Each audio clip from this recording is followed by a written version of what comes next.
Well, let's get straight into this. Hello, everybody. My name is Gamer, and welcome back to this channel. My gosh. Sadly, I have no host tribe to report because I got piled by woke. So now I'm just kind of. I am tribeless, and I have no idea what to really do. But yeah, welcome back. I don't exactly have a topic for this video, so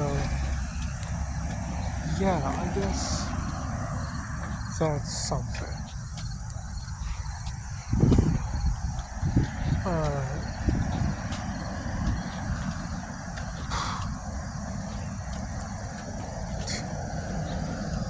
You know, it'd be an awkward video just to sit in silence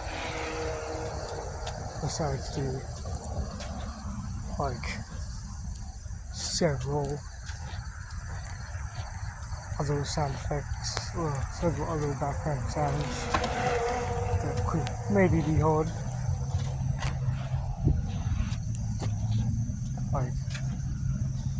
But it's just I don't really know what to. You know, I guess I can continue talking about off-track.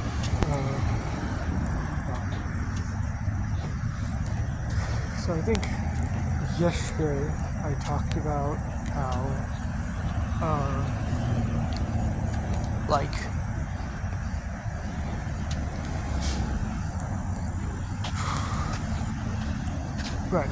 if I was going to do the second series, I'd have to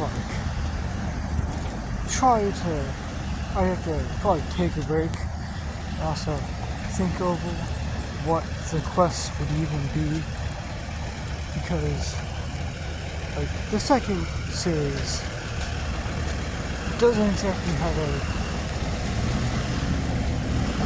known story really.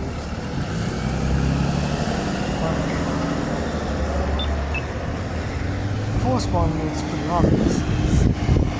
Frogs. So proof to its volume. Strong enough. That's what we it's the second series takes place with Frog's kid. There's also the idea of how to go about this. How to go about it. So it's the original concept was the fact that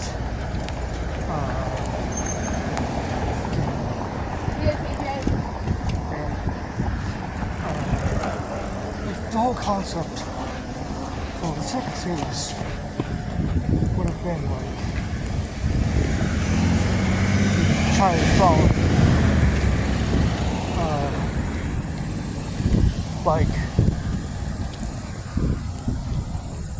I think accidentally kills Frog, and then his sister is brutally impaled by the dragon. So he kind of goes on to hide away from the crimes that he commits. I think that's the basic part of it. With that, there's no real idea of how to go about it. Because I may not go with that idea. I mean, I still think that the idea of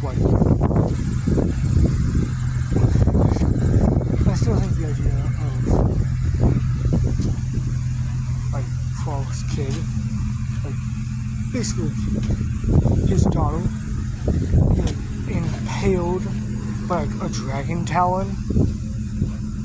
It's just, I don't know.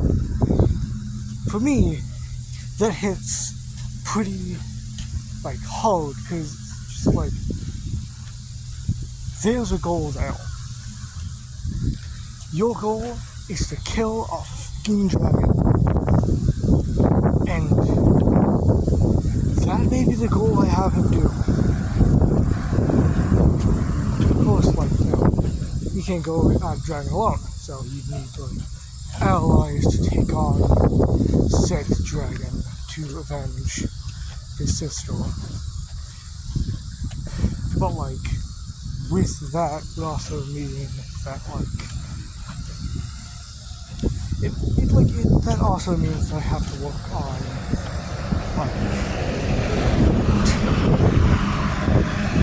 I have a couple characters in mind.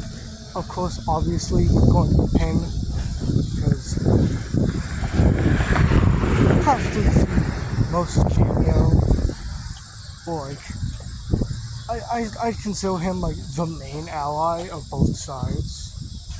He's the sort of main ally for both series.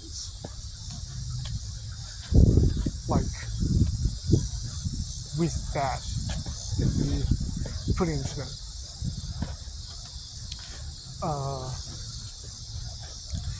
Even with that, that's just one podium.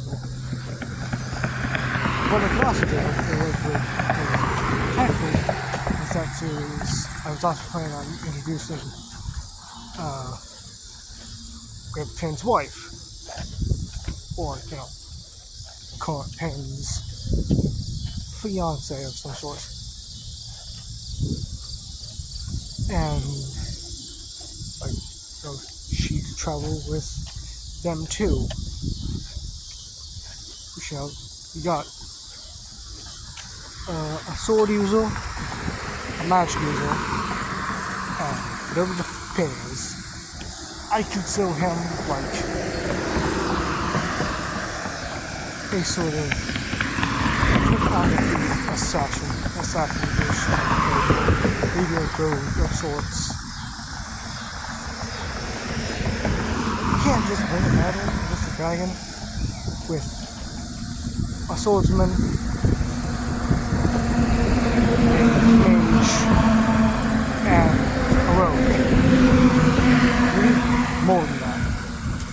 And with that, it's also, to my consideration, that I may or may not bring in Scar.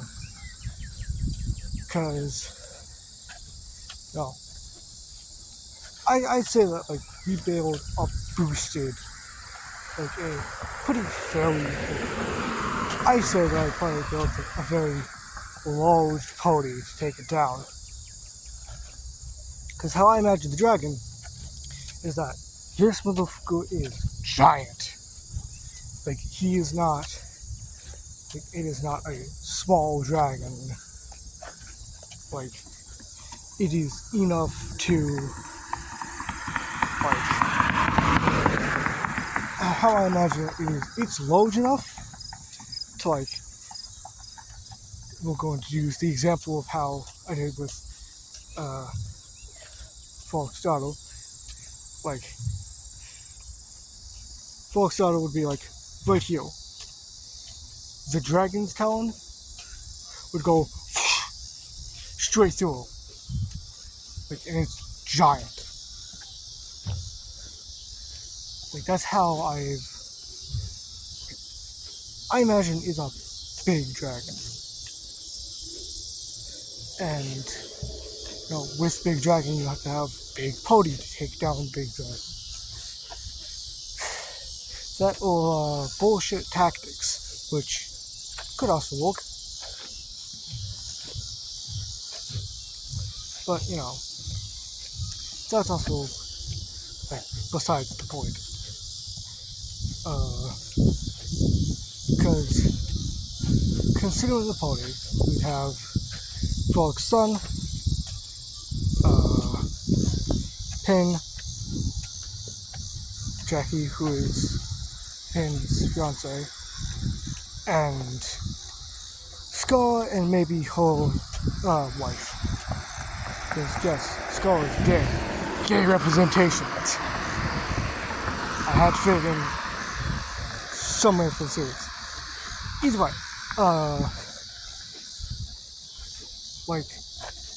with that, that's I believe 5 party members, which could also work because it's 2 magic users, 1 swordsman, a rogue, and whatever I consider Skull's wife to be. So, you know, there could also be the possibility that I have more appearances of Elias. I don't think I've ever talked about Elias, but Elias is kind of the rewritten version of Ian. I don't even think I've talked about Ian either, but Ian is sort of this very clearly emo-looking dude who basically has this sort of problem where if he takes off the mask that he's wearing, he will literally bolt out a shadow demon that will go haywire. And the thing is, with how it works, or like with where he appears in Oath Tribe, like the first one, it's not exactly like he's like you never really get to see this man's full potential.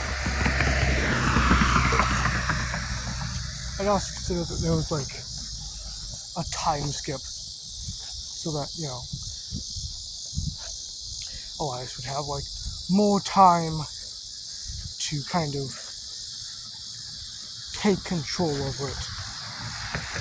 It's like, it's gotta be like a Naruto situation. Oh my god, he's just an emo version of Naruto. God damn it. Oh. Apparently, now that I've just noticed it, Elias is technically an emo version of Naruto. Which I'm not even going to explain that. To give kind of short, there was just, you know, they both have something weird inside them. And eventually both of them will or have learned how to control it. That's what I plan to do with Elias. Like, he will probably come back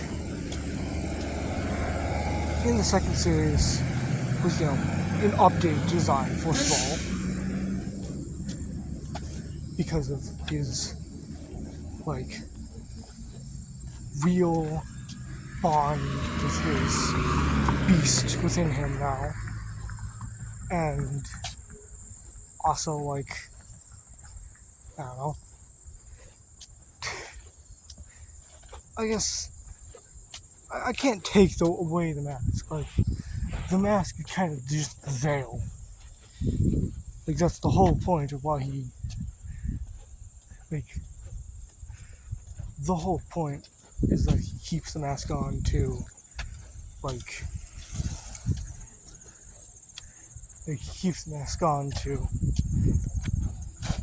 soothe the demon, or to not let it out. So, maybe updates to the mask in general to not make it super different, but at least make it somewhat, like, interesting looking, or like, I don't know, more up to date.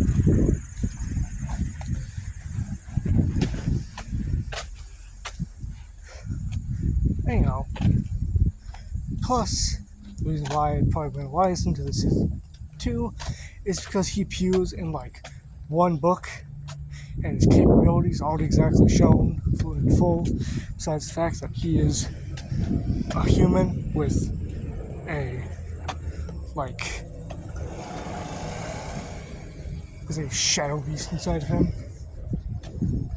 So, yeah, I'm not exactly sure he's out of the question right now. And exactly sure if he can. I will have go for it. Anyways, that's all for now. If you enjoyed this, my life is done. And goodbye.